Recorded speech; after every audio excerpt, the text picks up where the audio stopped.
એટલે સ્થાનિક સ્વરાજની આ ચૂંટણી કાલે રાજ્યભરની અંદર 10,000 કરતાં વધારે ઉમેદવારોના ફોર્મ ભરી ચૂક્યા છે। આજે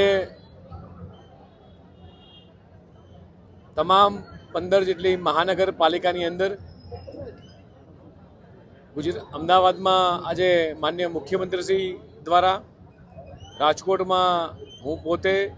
વડોદરાની અંદર માનનીય હર્ષભાઈ, આપણા નાયબ મુખ્યમંત્રીશ્રી, સુરતમાં માનનીય CR પાટીલ સાહેબ અને અન્ય મહાનગરપાલિકાઓમાં અલગ અલગ પ્રભારી મંત્રીઓ દ્વારા 15 મહાનગરપાલિકામાં આજે એક સંકલ્પ લેવાનો, આ જે પ્રજાના સેવકો જે એક સંકલ્પ લઈ અને આગળ વધે અને જનસેવા માટે આગળ વધે એ પ્રમાણેનો આખો સંકુલ કાર્યક્રમ આખા રાજ્યની અંદર થયો છે। અને આ સંકલ્પ સાથે જ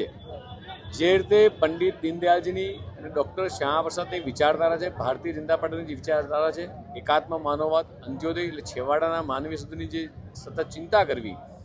દેશના યશસ્વી પ્રધાનમંત્રી માનનીય મોદી સાહેબ જે રીતે માત્ર ગુજરાત નહીં પણ સમગ્ર દેશને વિકાસની રાજનીતિની ભેટ આપી છે,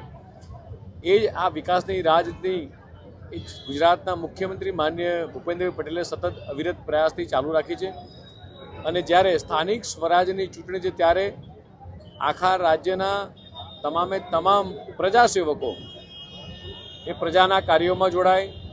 કેન્દ્ર સરકારની અને રાજ્ય સરકારની તમામ સરકારી યોજનાઓ એ છેવાડાના માનવી સુધી પહોંચે, વિકાસ ગામડાઓ સુધી, દરેક વિસ્તાર સુધી વિકાસ પહોંચે એ દિશામાં રાજ્ય સરકાર અને કેન્દ્ર સરકાર કામ કરી રહી છે। અને આજે જ્યારે આ 15 મહાનગરપાલિકાની અંદર જ્યાં સંકલ્પ લેવડાયો છે અને આ જ કાર્યકર્તાઓ સતત પ્રજાની વચ્ચે રહી પોતાના 5 વર્ષની કારકિર્દીનો હિસાબ આપતા હોય છે અને એમાં આગળ વધે અને ગુજરાત રાજ્યના તમામે તમામ ઉમેદવારોએ, ભારતીય જનતા પાર્ટીના તમામે તમામ ઉમેદવારોએ જે ફોર્મ ભરે છે તેમાં ભવ્યથી ભવ્ય વિજય મેળવે। ભારતીય જનતા પાર્ટીનો કાર્યકર્તા એ હર હંમેશા બૂથમાં લડતો કાર્યકર્તા છે। 50,000 બૂથની અંદર આ કાર્યકર્તા સતત અવિરત એ પ્રજાના સેવાકીય કાર્યો લઈને પહોંચતો હોય છે। માત્ર ચૂંટણી સમયે જ નહીં પણ સતત પ્રજાની વચ્ચે રહેનારા ભારતીય જનતા પાર્ટીનો કાર્યકર્તા એ પ્રજાની વચ્ચે રહી અને પ્રજાની સેવા કરતો હોય છે। એના પરિણામના ભાગરૂપે આજે જે મુજબ માહિતી મળે છે, ચૂંટણી પંચ કદાચ સાંજે ડિક્લેર કરશે પણ 135 કરતાં વધારે જગ્યાએ બિનહરીફ સીટો એ થઈ છે। ચોક્કસ આંકડો ચૂંટણી પંચ આપશે પણ જે રીતે માહિતી મળી રહી છે એ રીતે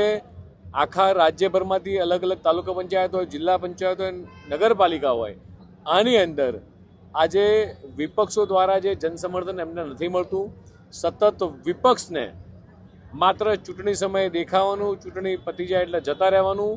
આ પ્રજાને ચોક્કસ ખ્યાલ છે અને એટલા જ માટે ગુજરાતની આ પ્રજા એ સતત એ વિકાસની સાથે જનસમર્થન આપતી રહી છે અને આવનારા દિવસોની અંદર પણ એ જ રીતે ભવ્યથી ભવ્ય વિજય સાથે 50,000 બૂથના વિજય સાથે ભારતીય જનતા પાર્ટીના કાર્યકર્તાઓ આગળ વધશે। સાંજ સમાચાર ફેસબુક પેજને લાઇક કરો, વિડીયો શેર કરો અને વધુ વિગતવાર સમાચાર માટે sanssamachar.net વિઝિટ કરો।